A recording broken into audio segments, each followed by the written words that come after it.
Midi finissait de sonner. La porte de l'école s'ouvrit et les gamins se précipitèrent en se bousculant pour sortir le plus vite. Mais au lieu de se disperser rapidement et de rentrer dîner, comme ils le faisaient chaque jour, ils s'arrêtèrent à quelques pas, se réunirent par groupe et se mirent à chuchoter. C'est que, ce matin-là, Simon, le fils de la Blanchotte, était venu à la classe pour la première fois. Tous avaient entendu parler de la Blanchotte dans leur famille, et quoiqu'on lui fît bon accueil en public, les mères la traitaient entre elles avec une sorte de compassion un peu méprisante qui avait gagné les enfants sans qu'ils sussent du tout pourquoi. Quant à Simon, il ne le connaissait pas, car il ne sortait jamais, et il ne galopinait point avec eux dans les rues du village ou sur les bords de la rivière. Aussi ne l'aimait-il guère, et c'était avec une certaine joie, mêlée d'un étonnement considérable, qu'il l'avait accueilli, et qu'ils s'étaient répété l'un à l'autre cette parole dite par un gars de 14 ou 15 ans, qui paraissait en savoir long, tant il clignait finement des yeux. « Vous savez, Simon est bien, il n'a pas de papa. » Le fils de la Blanchotte parut à son tour sur le seuil de l'école. Il avait 7 ou 8 ans. Il était un peu pâlot, très propre, avec l'air timide, presque gauche. Il s'en retournait chez sa mère quand les groupes de ses camarades, chuchotant toujours et le regardant avec les yeux malins et cruels des enfants qui méditent un mauvais coup, l'entourèrent peu à peu et finirent par l'enfermer tout à fait. Il restait là, planté au milieu d'eux, surpris et embarrassé, sans comprendre ce qu'on allait lui faire. Mais le gars qui avait apporté la nouvelle, enorgueilli du succès déjà obtenu, lui demanda « Comment tu t'appelles, toi ?» Il répondit « Simon. »« Simon quoi ?» reprit l'autre. L'enfant répéta, tout confus « Simon. » Le gars lui cria « On s'appelle Simon quelque chose, c'est pas un nom ça, Simon. » Et lui, prêt à pleurer, répondit pour la 3e fois « Je m'appelle Simon. » Les galopins se mirent à rire. Le gars, triomphant, éleva la voix. « Vous voyez bien qu'il n'a pas de papa. » Un grand silence se fit. Les enfants étaient stupéfaits par cette chose extraordinaire, impossible, monstrueuse. Un garçon qui n'a pas de papa. Ils le regardèrent comme un phénomène, un être hors de la nature, et ils sentaient grandir en eux ce mépris, inexpliqué jusque-là, de leur mère pour la Blanchotte. Quant à Simon, il s'était appuyé contre un arbre pour ne pas tomber, et il restait comme atterré par un désastre irréparable. Il cherchait à s'expliquer, mais il ne pouvait rien trouver pour leur répondre et démentir cette chose affreuse qu'il n'avait pas de papa. Enfin, livide, il leur cria à tout hasard « Si, j'en ai un !»« Où est-il » demanda le gars. Simon se tut. Il ne savait pas.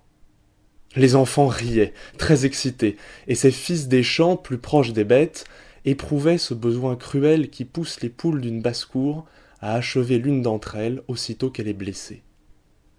Simon avisa tout à coup un petit voisin, le fils d'une veuve, qu'il avait toujours vu, comme lui-même, tout seul avec sa mère. « Et toi, non plus, dit-il, tu n'as pas de papa. »« Si, répondit l'autre, j'en ai un. »« Où est-il » riposta Simon. « Il est mort, déclara l'enfant, avec une fierté superbe. Il est au cimetière, mon papa. Un murmure d'approbation courut parmi les garnements, comme si ce fait d'avoir son père mort au cimetière eût grandi leurs camarades pour écraser cet autre qui n'en avait point du tout. Et ces polissons, dont les pères étaient, pour la plupart, méchants, ivrognes, voleurs et durs à leurs femmes, se bousculaient en se serrant de plus en plus, comme si eux, les légitimes, eussent voulu étouffer dans une pression celui qui était hors la loi. L'un, tout à coup, qui se trouvait contre Simon, lui tira la langue d'un air narquois et lui cria « Pas de papa! Pas de papa !» Simon le saisit à 2 mains aux cheveux et se mit à lui cribler les jambes de coups de pied, pendant qu'il lui mordait la joue cruellement. Il se fit une bousculade énorme. Les 2 combattants furent séparés, et Simon se trouva frappé, déchiré, meurtri, roulé par terre au milieu du cercle des galopins qui applaudissaient. Comme il se relevait, en nettoyant machinalement avec sa main sa petite blouse toute sale de poussière, quelqu'un lui cria « Va le dire à ton papa !» Alors il sentit dans son cœur un grand écroulement. Ils étaient plus forts que lui, ils l'avaient battu et il ne pouvait point leur répondre, car il sentait bien que c'était vrai, qu'il n'avait pas de papa. Plein d'orgueil, il essaya pendant quelques secondes de lutter contre les larmes qui l'étranglaient. Il eut une suffocation, puis, sans cri, il se mit à pleurer par grands sanglots qui le secouaient précipitamment. Alors, une joie féroce éclata chez ses ennemis, et naturellement, ainsi que les sauvages dans leur gaieté terrible, ils se prirent par la main et se mirent à danser en rond autour de lui, en répétant comme un refrain « Pas de papa, pas de papa !» Mais Simon tout à coup cessa de sangloter. Une rage l'affola. Il y avait des pierres sous ses pieds. Il les ramassa et, de toutes ses forces, les lança contre ses bourreaux.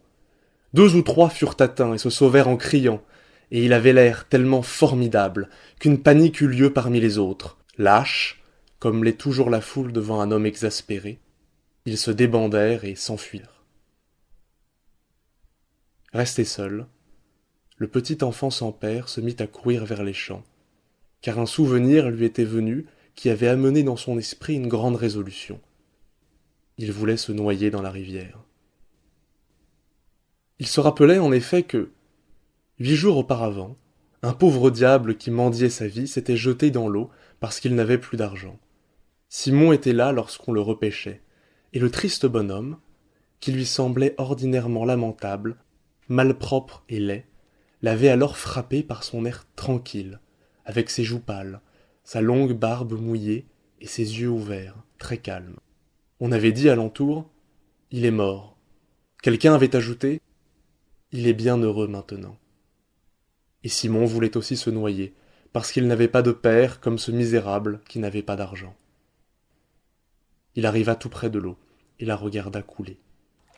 Quelques poissons folâtraient rapides dans le courant clair, et par moments faisaient un petit bond et happaient des mouches voltigeant à la surface.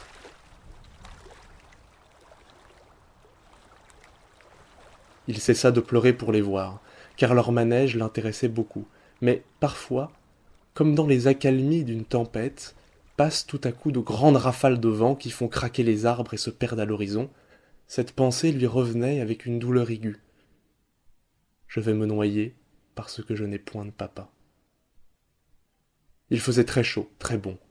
Le doux soleil chauffait l'herbe. L'eau brillait comme un miroir.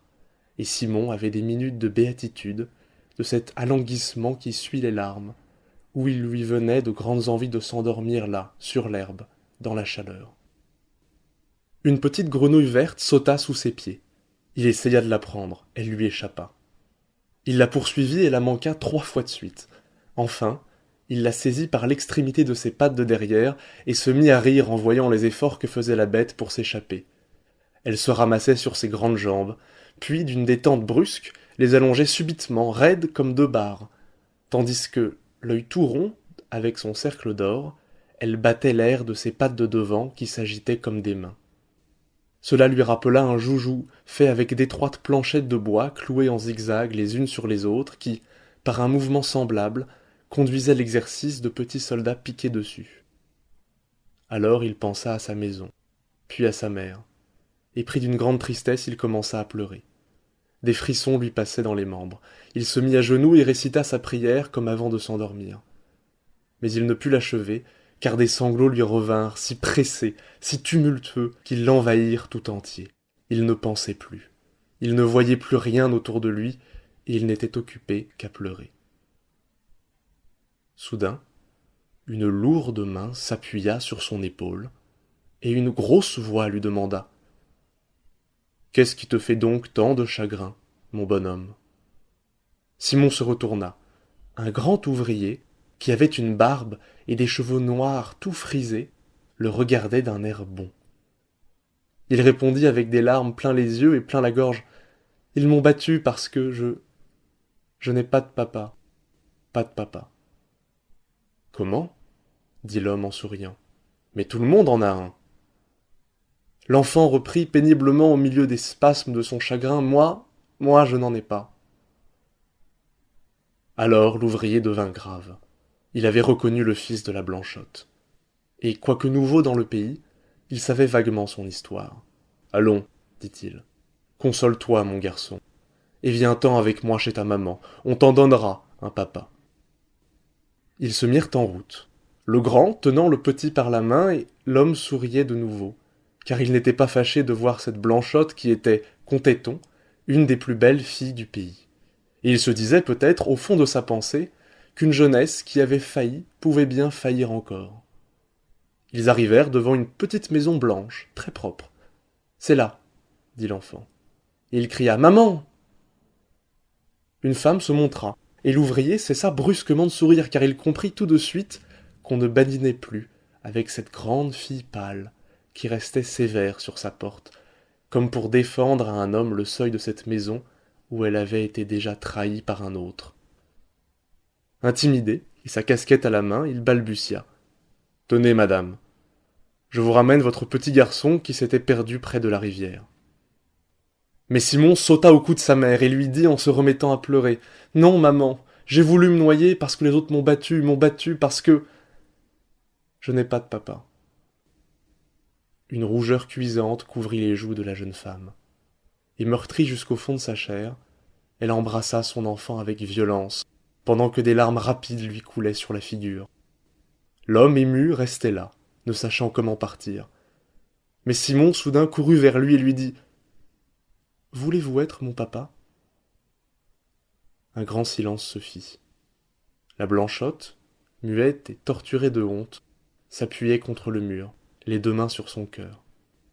L'enfant, voyant qu'on ne lui répondait point, reprit « Si vous ne voulez pas, je retournerai me noyer. » L'ouvrier prit la chose en plaisanterie et répondit en riant « Mais oui, je veux bien. »« Comment est-ce que tu t'appelles » demanda alors l'enfant, « pour que je réponde aux autres quand ils voudront savoir ton nom. »« Philippe, » répondit l'homme. Simon se tut une seconde pour bien faire entrer ce nom-là dans sa tête, puis il tendit les bras, tout consolé, en disant « Eh bien, Philippe, tu es mon papa. » L'ouvrier, l'enlevant de terre, l'embrassa brusquement sur les deux joues, puis il s'enfuit très vite à grandes enjambées. Quand l'enfant entra dans l'école, le lendemain, un rire méchant l'accueillit. Et à sa sortie, lorsque le gars voulut recommencer, Simon lui jeta ces mots à la tête, comme il aurait fait d'une pierre. « Il s'appelle Philippe, mon papa. » Des hurlements de joie jaillirent de tous les côtés. « Philippe qui ? Philippe quoi ? Qu'est-ce que c'est que ça, Philippe ? Où l'as-tu pris, ton Philippe ?» Simon ne répondit rien, et, inébranlable dans sa foi, il les défiait de l'œil, prêt à se laisser martyriser plutôt que de fuir devant eux. Le maître d'école le délivra, et il retourna chez sa mère. Pendant 3 mois, le grand ouvrier Philippe passa souvent près de la maison de la Blanchotte, et quelquefois, il s'enhardissait à lui parler lorsqu'il la voyait cousant auprès de sa fenêtre. Elle lui répondait poliment, toujours grave, sans rire jamais avec lui, et sans le laisser entrer chez elle. Cependant un peu fat, comme tous les hommes, il s'imagina qu'elle était souvent plus rouge que de coutume lorsqu'elle causait avec lui.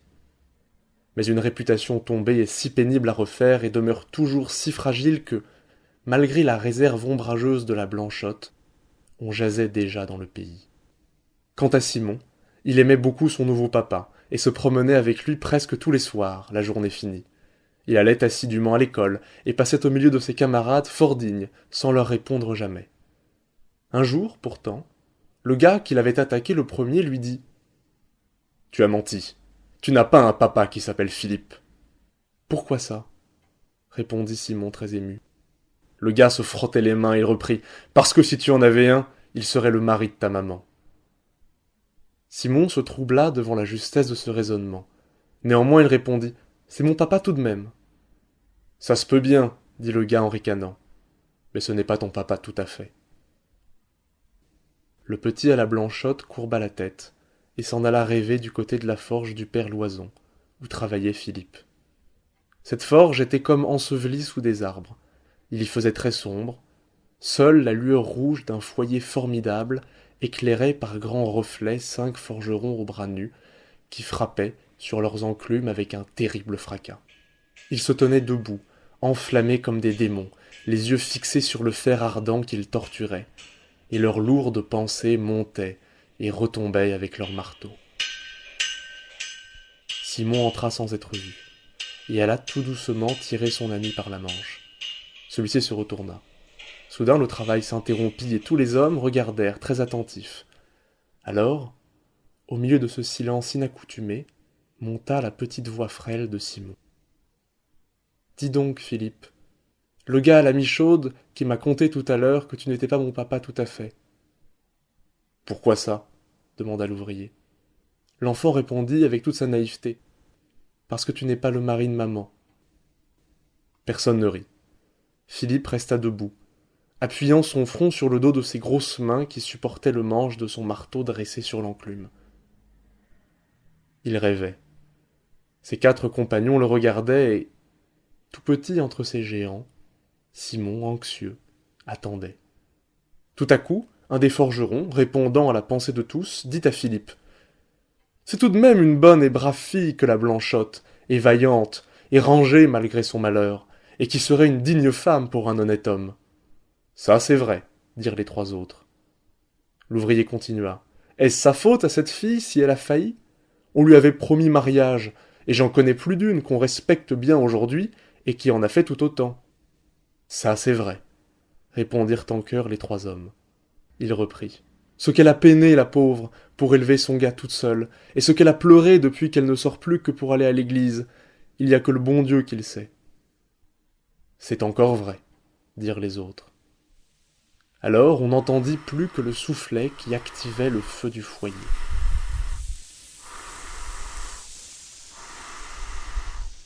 Philippe, brusquement, se pencha vers Simon. « Va dire à ta maman que j'irai lui parler ce soir. » Puis il poussa l'enfant dehors par les épaules.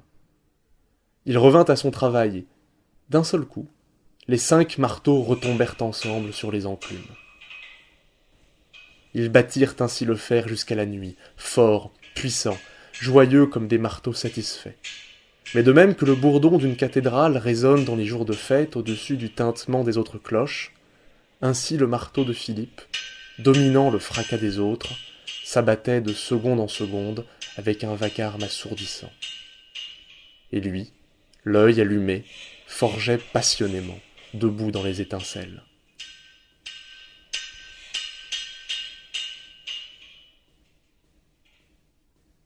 Le ciel était plein d'étoiles quand il vint frapper à la porte de la Blanchotte. Il avait sa blouse des dimanches, une chemise fraîche et la barbe faite. La jeune femme se montra sur le seuil et lui dit d'un air peiné : « C'est mal de venir ainsi la nuit tombée, monsieur Philippe. » Il voulut répondre, balbutia et resta confus devant elle. Elle reprit : « Vous comprenez bien pourtant qu'il ne faut plus que l'on parle de moi. » Alors lui, tout à coup, « Qu'est-ce que ça fait, dit-il, si vous voulez être ma femme ?» Aucune voix ne lui répondit. Mais il crut entendre dans l'ombre de la chambre le bruit d'un corps qui s'affaissait. Il entra bien vite, et Simon, qui était couché dans son lit, distingua le son d'un baiser et quelques mots que sa mère murmurait bien bas.